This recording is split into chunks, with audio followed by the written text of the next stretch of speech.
Your savings by age. How much should you be saving in your 20s, 30s, 40s, 50s, and 60s? £500, £1,000, £2,000? How much should you be saving every month?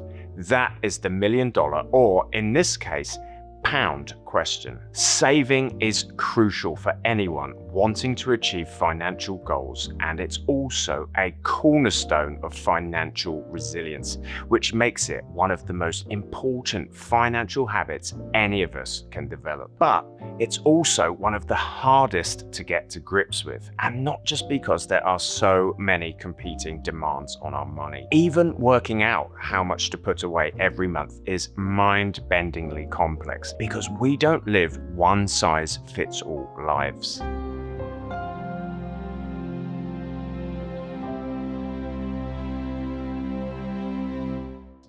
Hello, I'm Gary, and I'm here today with Moneyfarm to help untangle this topic.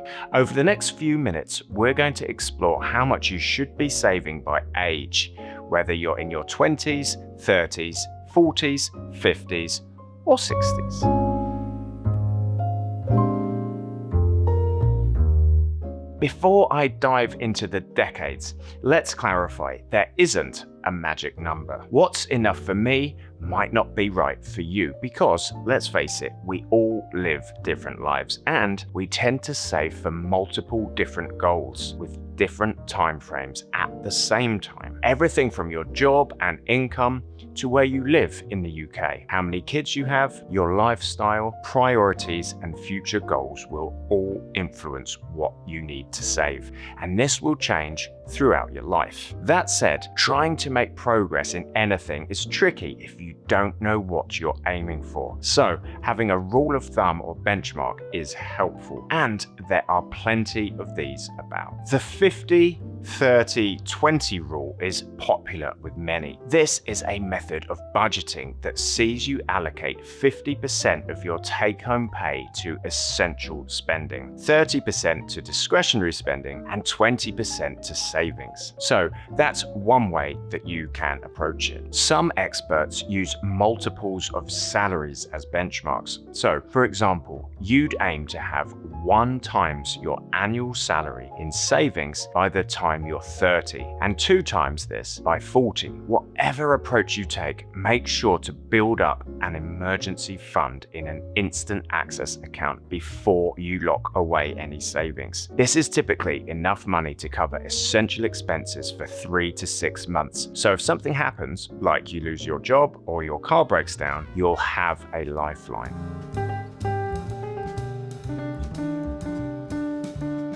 Your 20s are the decade for laying foundations and building good habits. One such habit is to pay yourself first, because if you wait to see what's left at the end of the month, you may find that there's nothing left. Therefore, a healthy habit is to set a monthly direct debit that will automate your savings and help keep you on track. Your income might be lower at this stage in life, but you're young and you've got time on your side. This means any long-term investments can reap maximum benefits for compounding, that phenomenon where money can make you more money and begin to grow on its own over time, much like a snowball rolling down a hill. This is exactly why the earlier you start, the better is such a mantra with investing. As an example, at the age of 25, if you started investing £250 a month and kept going for 40 years, you would have invested a total of £90,000 of your own money. But if your investments grew at an annual average rate of 5.6%, your investments would be worth close to £225,000. In a nutshell, that's the power of compounding, which gets more powerful if you start young. So, as a checklist, aim to save around 20% of your take-home pay every month. Build that emergency fund, and then Start investing as soon as you can. Apart from this, also remember that if you're employed, you can take advantage of your workplace pension because your employer's contribution will boost any savings you make. Plus, the government helps pensions grow by giving tax relief. And also remember that for any savings, you should take advantage of both cash ISAs and stocks and shares ISAs, which allow you to save tax-free up to a certain amount.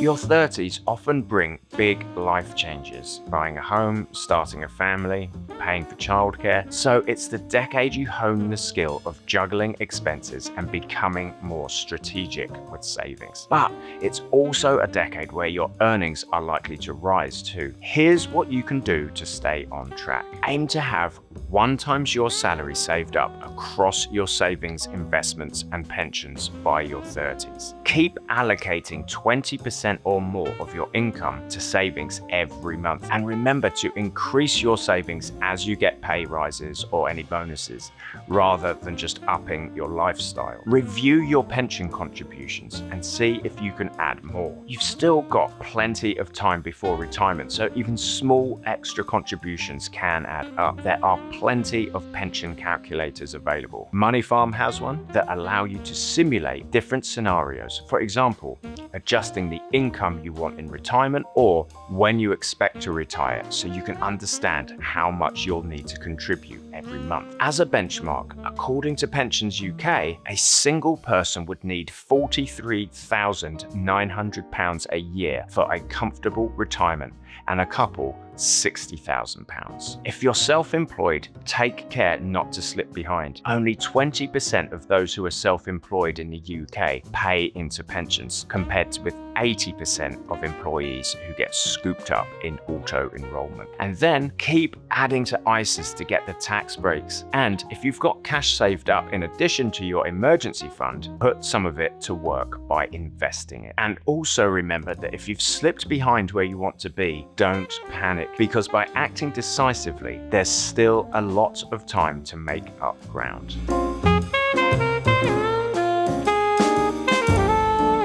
In your 40s, this is when people commonly hit their peak earnings years. At 47, according to data from the latest UK census, you're still likely to be juggling significant expenses. But as you edge closer to retirement, it's the time to top up savings where you can, focus on closing shortfalls. But this isn't just about the amount you pay into savings. It's about making every pound you save, including all those savings you've already built up, work as hard as they can. So that means using as much of those tax-efficient allowances across pensions and ISAs as you can, keeping a close eye on fees across accounts, getting the best interest rates for cash savings, and crucially, making sure your investments across pensions, ISAs, and other accounts are performing as well as they can. According to Nest, the workplace pension scheme set up by the government, 99% of its members are in the default pension fund. A default fund is where the pension contributions are invested automatically, unless you choose to take a different approach. And these are okay for most people, but not everyone. So check that. As a benchmark, in your 40s, aim for 2 or 3 times your salary in total savings across pensions, investments, and cash. Keep contributing to those pension plans, making the most of employer contributions, and reviewing the performance of existing pensions investments. If you've got old workplace pensions, like many of us do, see if it makes sense to consolidate them so you've got better visibility and control and can potentially reduce fees. Read the small print though, because some pensions are best left where they are. Look out for opportunities to boost your savings. For example, from bonuses or an inheritance. For anyone behind with saving, yes, catching up is getting harder, but it's not impossible. And anything you can do is always better than nothing.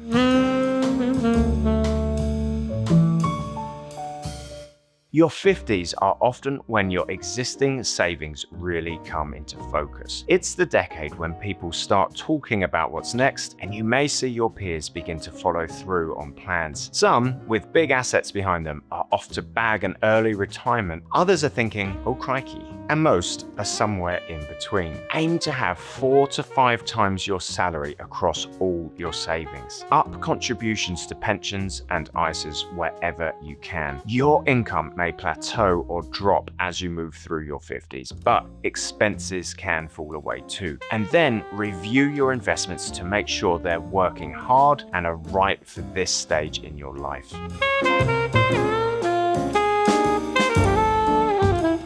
You're in your 60s, which means you'll soon be drawing on your assets. Keep saving in these final years, and if you're not where you want to be, consider other options like downsizing your home or potentially working for longer. Take care during this decade to make sure your investments are right for your stage in life and that you draw on your savings in the most efficient way. Whatever your age, the key to successful saving is having a plan that's grounded in sound fundamentals and is right for your unique life and goals. Because it doesn't matter when you start taking care of your money, it's just important that you do start. But that's all from me today. If you liked the video, please subscribe to the channel and check the description for more information about Moneyfarm and how to get started investing today.